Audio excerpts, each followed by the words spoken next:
Welcome to me TV. నేను మీ మౌనిక. ఈ రోజు అయితే మనం ఆశ్రమ పాఠశాలకు వచ్చామండి. ఇక్కడ డైలీ వేస్ వర్కర్లు వాళ్ళకి జీతాలు రావట్లేదు, వాళ్ళకి వేతనాలు పెంచట్లేదని ధర్నా అయితే చేపట్టారు.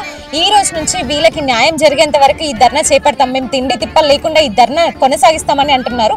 మరి వాళ్ళ మాటలు అడిగి తెలుసుకుందాం, వాళ్ళకి ఎటువంటి న్యాయం కావాలి, గత ప్రభుత్వం ఎటువంటి హామీలు ఇచ్చింది, గత ప్రభుత్వం ఎటువంటివి చేసింది, మరి ఈ ప్రభుత్వం ఎందుకు తగ్గించింది జీతాలు అనేది వాళ్ళైతే నిలదీస్తున్నారు. సో అటువంటి వాటికి మనం వాళ్ళని అడిగి తెలుసుకుందాం, వాళ్ళకి ఎటువంటి న్యాయం కావాలి, వాళ్ళు న్యాయం దొరికేంత వరకు వాళ్ళు సమ్మె చేపడతామంటున్నారు. మరి వాళ్ళని అడిగి తెలుసుకుందాం.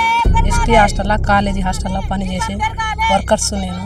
మాకు ఎటు అసలు న్యాయం జరిగేటట్టు లేదు. మాకు ఏం చేసినా నైట్ అయినా పగులైనా ఎనీ టైం మేము 24 గంటలు అండలే చేస్తున్నాం, బాత్రూములు గడుపుతున్నాం, స్టెబ్రీ ఎత్తున్నాం. మాకు ఏం కూడా చేసేటట్టు ఈ ప్రభుత్వం మాకు ఏం కూడా నయం జరిగేటట్టు లేదు. అదే వంశీకృష్ణ ఆ రోజు ఏమన్నాడంటే మాకు అందరు వర్కర్లు పోయి మాకు అది ఏంది అది ఓట్లు మాకేరియా అంటే అరే మాకు ఏదో ఒకటి ఇస్తారేమో, మాకు కూడా హామీ ఇస్తాడేమో, మాకు కూడా గడ్డ మీద వేస్తాడేమో, మేము మునిగిన తర్వాత అని చేస్తాడేమో అనుకొని మేము కూడా వంశీకృష్ణ కూడా మాట్లాడి చేసి అందరం కలిసి మేము ఎన్ని హాస్టల్ ఉండదో ఈ దేశంలో అందరం కలిసి ఆయన కూడా ఓట్లు పెట్టినాం, ఆయన కూడా గెలిపించినాం. ఈరోజు రేవంత్ రెడ్డి ఏం చెప్పేటట్టు లేదు, మాకు వంశీకృష్ణ కూడా ఏం చెప్పేటట్టు లేదు. మా బాధ మాకు ఎవరికి చెప్పుకోవాలి? ఇగో నేను ఎక్కినప్పుడు 7,200 రూపాయలు ఉండదు, ఇప్పుడు ఏంటంటే 15 సంవత్సరం మాకు ఏం కూడా లేదు. అదే మేము ఆడ వటర్లపల్లిలో పని చేసినప్పుడు మా ఆయన అసలు ఎంత కష్టపడి ఏం చేసినా కానీ మా ఆయన తన్లాడి కూడా ఆ హాస్టల్లో చచ్చిపోతే కూడా 1 రూపాయి కూడా నయం జరిగేటట్టు లేదు. మాకేం కూడా చేయలేదు. కష్టపడి అదే 2 లక్షలు ఉంటే నేను అప్పు తీరినా, నాకు ఒక పిల్లగాడు అటు కూడా ఎవరైనా ఒకరు చేయలేదు. మాకు కూడా సాయం సాయం చేయలేదు. మీ ఆయన హాస్టల్ నుంచి చనిపోయినా గవర్నమెంట్ గానీ హాస్టల్ నుంచి ఎటువంటివి హెల్ప్ చేయలేదా?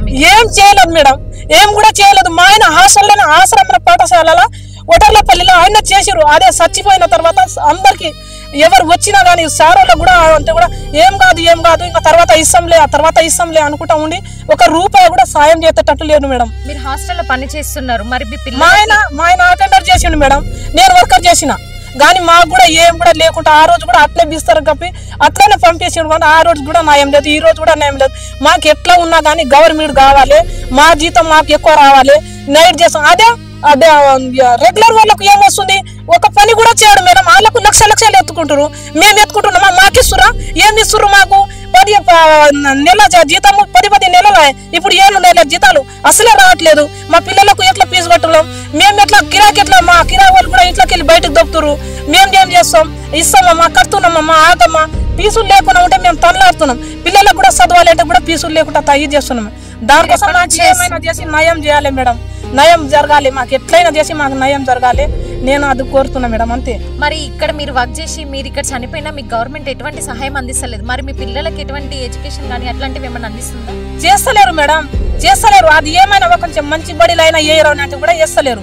మేము చచ్చిపోయినా మీరు చచ్చిపోతే ఎవరికి ఏందా అనుకొని కూడా ఏం కూడా చెప్పేటట్టు లేరు మేడం. వాళ్ళు మంచిగా ఒక బడిలో చూసి ఏమంటే కూడా వాళ్ళు దగ్గర కూడా రాయనిస్తలేరు. ఏ చేస్తాం కానీ మంచిగా ఏడకైనా చేయరు సార్, ఏడికైనా చేయని మేడంకి చెప్తే అమ్మ లేదు అండ లేదు పోరి అని దొరుకుతుంది. చచ్చిపోయినా మా బతుకు ఇంతే ఉండదు మేడం, చచ్చిపోయినా ఇదే. మరి ఎవరికైనా వచ్చిన వాళ్ళకి కూడా గౌరవం ఉండదు, కానీ మాకు కుక్కకు ఎంత ఉండదో అట్లా లేకుండా అవుతున్నాం మేడం. మేము ఎంతైనా చేయని కానీ మాకు ఇది ఎంత కాడికి నయం జరగదో. ఇన్ని రోజులు ఉపాసం ఉంటాం, ఈ టెంటు కింద వర్షం ఉండేని గాలి రాయని ఈండే పండుకొని ఈండే ఉంటాం మేడం. మేము ఆ పిల్లలకు అన్నం కూడా వండకుండా ఇట్లనే ఉంటాం. నా పేరు రవి అండి, నార్కల్ డిస్ట్రిక్ట్ డైలీ వర్కర్ని. నేను గత 8-9 సంవత్సరాల నుంచి ఇంట్లో చేస్తున్నాను. కానీ నేను వచ్చినప్పటి నుంచి స్టార్టింగ్ జీతం ఎంత అంటే 7,150 రూపాయలు ఉండే. దాని తర్వాత కలెక్టర్ గెస్టిఫికేట్ ప్రకారంగా మా జీతాలు చేయాలని చెప్పి ఏమైందంటే సంవత్సరానికి 1000 జరుగుతుండే, మాకు 9,200 అయింది. అట్లనే కలెక్టర్ గెస్టిఫికేట్ ప్రకారంగా మాకు కంటిన్యూ జీతాలు ఇస్తుండే. ఏంటంటే 13,240 రూపాయలు జీతం అయింది. 2021 కోట్ల గత ప్రభుత్వం ఏం చేసిందంటే 64 జీవో తీసింది. అప్పుడు మేము కొత్త యూనియన్ పెట్టుకుని సంఘాలతో కొట్లాడి గవర్నమెంట్ తోటి కొట్లాడి ఏం చేసినామంటే ఆ జీవోని అప్రూవల్ చెప్పలేదు. అప్రూవల్ చేయకుంటే అది ఏమైందంటే అది అట్లనే ఆగింది, అది అప్పుడు చేయలేదు. అప్పుడు ఈ ప్రభుత్వం వచ్చిన స్టార్టింగ్లన్నీ ఏం చేసిందని అంటే ఈ 64 జీవో తీసారు. 64 జీవో తీసిన వెంటనే ఏమైందని అంటే మాకు 11,700 జీతం అయింది. అదే లెక్కలు కాకుండా మాకు కలెక్టర్ గెస్టెడ్ ప్రకారంగా జీతం ఇస్తే ఇలా 19,600 రూపాయలు మాకు ఇలా జీతం. కానీ 64 రోజులు మీరు ఎవరిని ప్రశ్నించలేదు అసలు మాకు జీతాలు ఇంత తక్కువ వస్తుంది అని గవర్నమెంట్ ని కానీ ఈ డిస్ట్రిక్ట్ లో ఉన్న నాయకులకు కావచ్చు, స్టేట్ లో ఉన్న మా ఆఫీస్ లో ఉన్న అందరినీ కానీ, కమిషనర్ని కానీ మేము తిరిగిన రోజులలో మేము పోయిన ఆఫీసులో లేవు. అందరు దానికి పోయిన అందరినీ తిరిగినాం. మరి ఏ నాయకుల దగ్గర తిరిగినా మీకు ఎటువంటి న్యాయం జరగలేదు? ఎటువంటి న్యాయం జరగనందుకే లాస్ట్ డిసైడ్ తీసుకున్నాం మేము. మరి ఇప్పుడు మీరు ఇట్లా సమ్మె చేపడితే మరి పిల్లలు ఎట్లా తీసుకుంటారు, ఎట్లా తింటారు, ఎట్లా ఉంటారు? ఒక్క రోజు వంట బంద్ చేస్తుంటే పిల్లల గురించి ఆలోచన చేస్తారు కదా గవర్నమెంట్. మళ్ళీ 6 నెలలకెళ్ళి 7 నెలలకెళ్ళి మా జీతాలు రాకుంటే మా పిల్లల పరిస్థితి ఏందని ఒక్కసారి ఎందుకు ఆలోచన చేయరు? ఇప్పుడు 6 నెలలకెళ్ళి మా జీతాలు, మాకు ఆరోగ్యాలు కూడా బాగాలేదు. మరి మీకు ఈ 6 నెలల నుంచి జీతం రాకపోతే మీరు ఎవరిని అడగలేదు, ఏం చేయలేదు, మరి ఇప్పుడు జీతాలు కావాలని ఇప్పుడు ఎందుకు సమ్మె చేపట్టిండ్రు? ఈ 6 నెలలకెళ్ళి మేము తిరుగుతూనే ఉన్నాం, 6 నెలలకెళ్ళి వాళ్ళకి చెప్తూనే ఉన్నాం, 6 నెలలకెళ్ళి వాళ్ళు అడుగుతూనే ఉన్నాం. వాళ్ళు ఏమంటే కంటిన్యూస్ లెటర్ అని చెప్పి 24 వచ్చిన తర్వాత కంటిన్యూస్ లెటర్ అని ఒకటి పెట్టిరు మాకు. అవి ఫైనాన్స్ వాళ్ళు ఇవ్వాలని చెప్తారు, వాళ్ళు దానికోసం ఆపిర్రు. అందుకని మా జీతాలు వస్తలేవు. మరి ఇప్పుడు గవర్నమెంట్ కి మీరు ఎటువంటివి సహాయ సహకారాలు కావాలి అనేసి కోరుకుంటున్నారు? మేము గవర్నమెంట్ కి ఏమంటున్నాం, 212 జీవో ప్రకారంగా 2000 సంవత్సరం నుంచి 2006 దాకా ఉన్న వాళ్ళకి రెగ్యులర్ చేయండి. వాళ్ళు సీనియర్స్ ఇప్పటికి వాళ్ళకి దాదాపు 25-26 సంవత్సరాలు అయిపోయాయి వాళ్ళు. ఇప్పటికి వాళ్ళు కూడా ఇదే 10,000 జీతం చేయాలంటే చేయలేరు. వాళ్ళకి రెగ్యులర్ చేయండి. 2014 దాకా ఎవరైతే ఎక్కువ ఉన్నారో వాళ్ళకి టైం స్కేల్ చేయండి. మేము అడిగేది అదే గవర్నమెంట్కు. ప్రతి సంవత్సరం పిల్లలకి ఏ లెక్కలు అయితే మీరు బట్టలు ఇస్తారో మాకు 2 జతలు బట్టలు ఇవ్వండి, మాకు ఐడెంటిటీ కార్డులు ఇవ్వండి. మాకు చనిపోయినప్పుడు అసలు మీరు మమ్మల్ని కూడా గుర్తించారు. మేము చనిపోయినప్పుడు మాకు మట్టి ఖర్చుకు 50,000 ఇవ్వండి. ఇప్పుడు 10 సంవత్సరాలు మీ హాస్టల్లో మేము పనిచేసిన తర్వాత రేపు ముసలిగా దిగిపోవాలంటే వాళ్ళు ఏం తినాలో కూడా వాళ్ళకి అర్థం కాని స్థితిలో ఉన్నప్పుడు మేమేం అడుగుతున్నాం అంటే 5 లక్షలు ఇవ్వండి వాళ్ళకు. అదే విధంగా మేము పని చేస్తుంటే మా ప్రమాదశాతం ఏమైనా జరిగితే 10 లక్షలు ఇవ్వమని చెప్పి అడుగుతున్నాం మేము. ఇది మా ముఖ్యమైన డిమాండ్. మీకు గత ప్రభుత్వం ఎటువంటి హామీలు ఇచ్చేది మీ వాళ్ళకి? గత ప్రభుత్వం ఏం చేసిందంటే వాళ్ళు ఎన్నికల ముందు వాళ్ళు ఇచ్చే హామీలు ఏంటంటే మేము అధికారంలో వచ్చిన వెంటనే ఫస్ట్ మిమ్మల్ని రెగ్యులర్ చేస్తాం. మరి గత ప్రభుత్వం చేయలేదు, మరి ఈ ప్రభుత్వం అయినా మీరు ఈ ప్రభుత్వానికి ఎటువంటి ప్రశ్నలు ఇస్తున్నారు? ఈ ప్రభుత్వాన్ని నమ్మినాం మేము. ఇంకా పోయిన ప్రభుత్వానికంటే ఈ ప్రభుత్వాన్ని ఎక్కువ నమ్మినాం. ఎందుకంటే ఈ ప్రభుత్వం చేస్తుందని మాకు కూడా నమ్మకం ఉండే కాబట్టి గెలిపించిన ఈ ప్రభుత్వం వచ్చినాకనే 64 జీవో తీసి మాకు పెరిగిన జీతాన్ని తగ్గించింది. అందుకే మేము రాష్ట్ర వ్యాప్తంగా ఒకటి అనుకుని కూర్చున్నాం. ఓకే, మీరు అయితే డిమాండ్ చేస్తున్నారు ఇక గవర్నమెంట్ కి మాకు జీతాలు ప్రతి నెల రావాలని డిమాండ్ చేస్తున్నారు. మీరు ఎన్ని సంవత్సరాలు చేస్తున్నారండి? నేను 2001లో ఆశ్రమ స్కూళ్ళు ఓపెన్ అయినాయి. అప్పటి నుంచి మేము ఫస్ట్ 3, తర్వాత 4.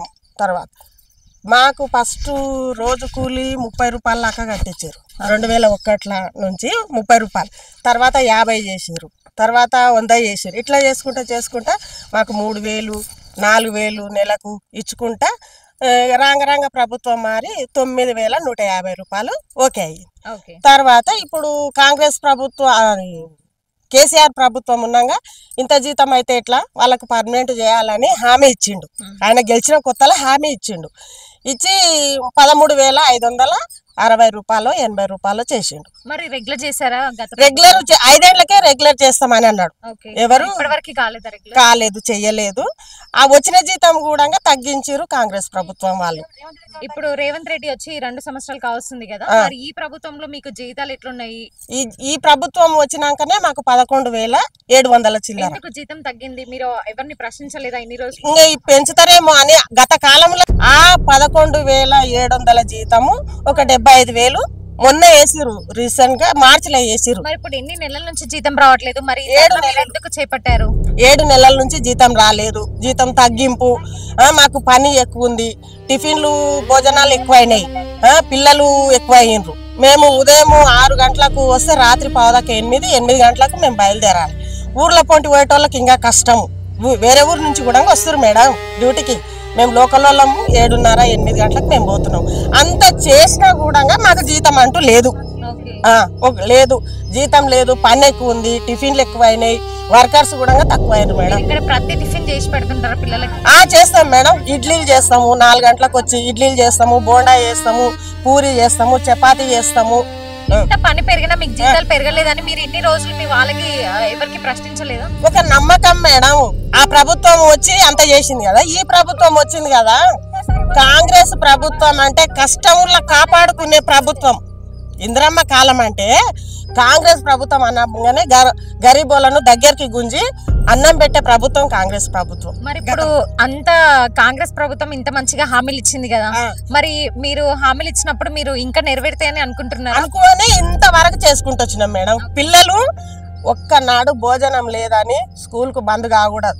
ఎన్ని టైము మాకు సర్దులైనా జ్వరాలు వచ్చినా ఏమైనా పిల్లలు 3 పూటలు తినాలి, స్కూల్ పోవాలని ఒక్క సిద్ధాంతం మీద మేము ఇంతవరకు వచ్చాము. మీరు ప్రభుత్వం నుంచి ఏం ఎక్స్పెక్ట్ చేస్తున్నారు? ఇప్పుడు కాంగ్రెస్ ప్రభుత్వంకి ఏం ఎక్స్పెక్ట్ చేస్తున్నారు?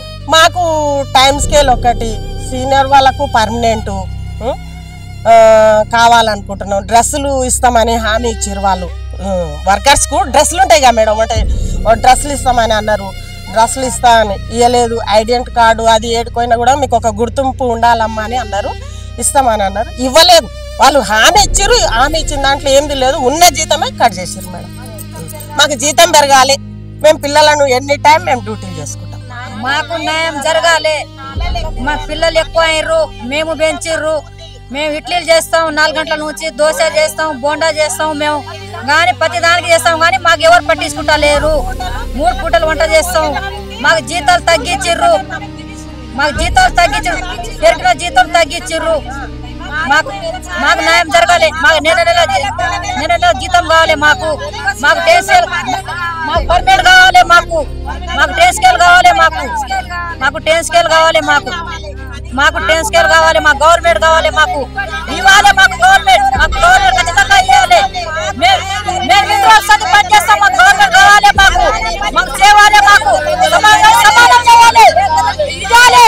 మాకు గవర్నమెంట్ ఇవ్వాలి. మాకు సమానానికి సమానం ఇవ్వాలి. మాకు ఇవ్వాలి.